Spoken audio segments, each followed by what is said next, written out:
He told me something didn't feel right about her. I laughed it off, but the moment I ignored him, my life started falling apart in ways I could never have imagined. I had always thought my life was simple and happy. My husband, James, and I had a routine we both enjoyed.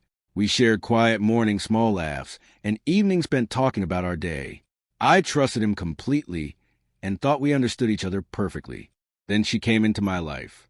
Her name was Clara, and she seemed friendly, charming, and full of energy. We met at a local event, and soon she began visiting more often. At first, I thought it was nice to have someone new to talk to, someone who shared my interests and understood me. But James was uneasy. He kept making little comments, small warnings about her intentions and behavior. I listened, but I brushed him off. I thought he was being overly cautious or even jealous. I could not see any reason to worry. The more time I spent with Clara, the more I began to enjoy her company. James' uneasy looks and quiet warnings felt unnecessary.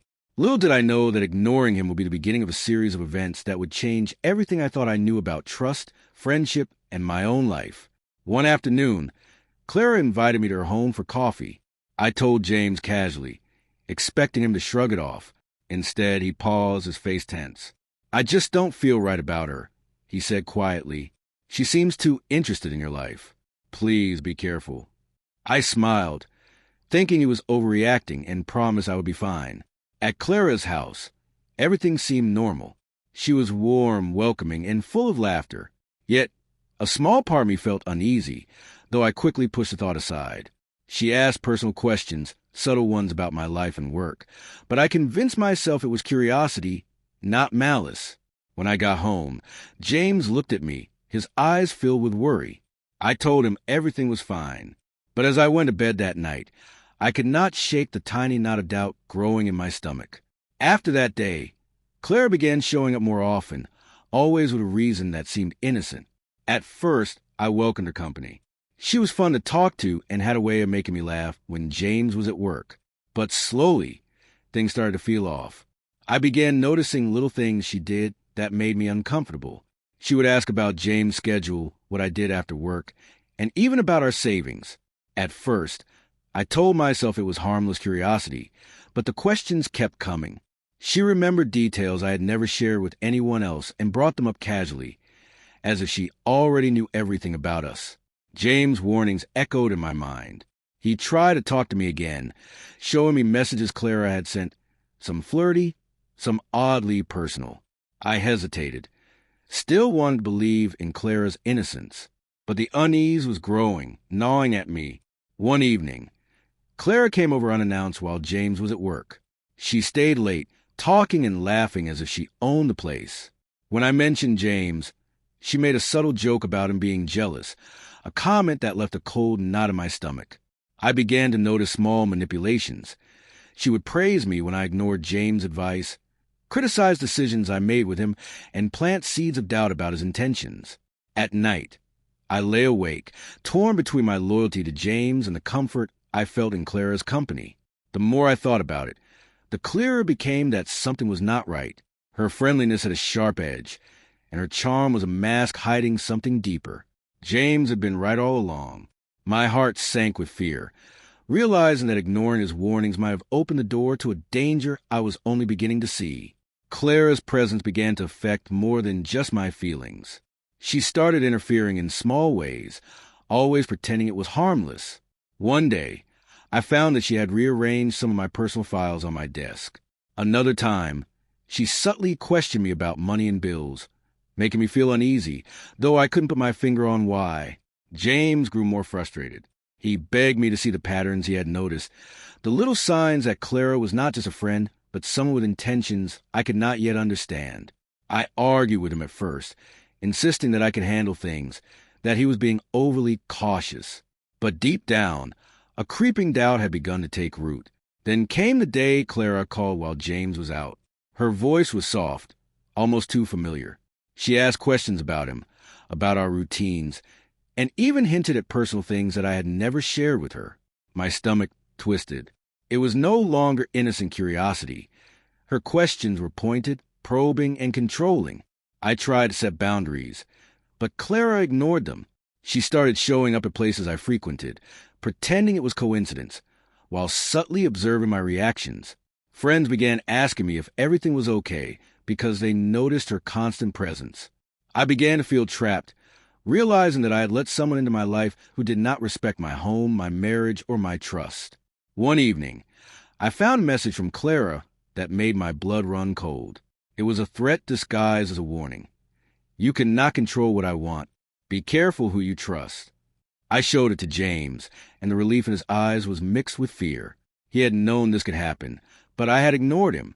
Fear, anger, and guilt washed over me all at once. I had dismissed my husband's warnings, and now the consequences were real. Clara's presence was no longer just a nuisance. It had begun to take over my life, testing every bond one had and forcing me to confront a truth I had been blind to for too long. The breaking point came one evening when Clara showed up at our door again, uninvited. I had told her not to come, yet there she was, smiling as if she owned the place. My hand shook as I opened the door, holding James' hand tightly behind me. Shadowing behind her was that same calm confidence I had once admired, now replaced with something darker. "I just want to talk," she said, her tone soft but with an edge that made my heart race. James stepped forward, voice firm. "This ends tonight. You have crossed every line, and I warned her about you." Clara laughed softly, a sound that sent chills down my spine. "Warned her? You mean you warned her against me?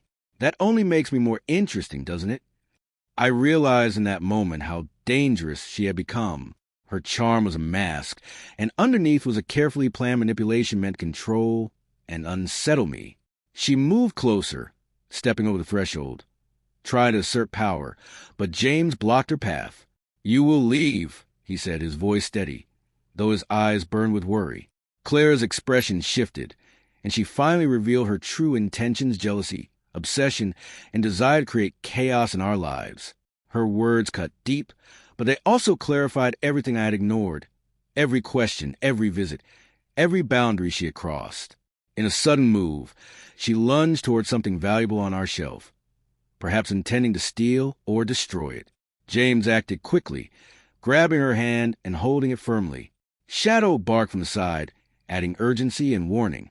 Cornered and exposed, Clara finally backed down, realizing her game was over. She stormed out, leaving a tense silence behind. I sank into a chair, breathing heavily, relief and fear colliding inside me. For the first time, I saw the full picture. James had been right all along. Every warning, every concern had been for my protection. My world had nearly crumbled because I had dismissed him. But now, with Clara gone, I understood the true strength of trust and the danger of ignoring the people who care for you most. After Clara left, the house felt unusually quiet. I sank onto the couch, still shaking from the confrontation. James sat beside me, holding my hand, his eyes filled with relief and concern. The tension that had been building for weeks slowly began to fade, leaving behind a mix of gratitude and guilt. I looked at James and realized how right he had been all along. Every warning, every uneasy feeling he shared had been valid. I had dismissed him, blinded by my trust in someone I thought was harmless. Now, seeing the truth, I felt both shame and a deep sense of appreciation for his patience and care. We spent the evening talking quietly, rebuilding the sense of safety that Clara had disrupted. I shared every thought, every fear, and James listened without judgment. The experience had shaken me, but it also strengthened our bond. By the time night fell, I knew one thing for certain: ignoring someone you love, even for a moment, can bring unexpected danger. But listening, trusting, and standing together can protect you from it. In the days that followed, life slowly returned to normal, but I was forever changed. Clara was gone and the danger she represented had passed, yet the lessons remained. I understood now how easily trust could be misplaced and how important it is to listen to those who care about you. James and I grew closer than ever. We talked openly about boundaries, trust, and the subtle ways people can manipulate situations. Our bond, tested by fear and doubt, had become stronger, built on honesty and respect. I also realized the value of intuition. My husband's warnings were not control or jealousy, but love and protection. I promised myself I would never ignore that again. Though the memory of Clara lingered like a shadow, it served as a reminder. Love and trust must be guarded carefully, and those who truly care will always be your strongest allies.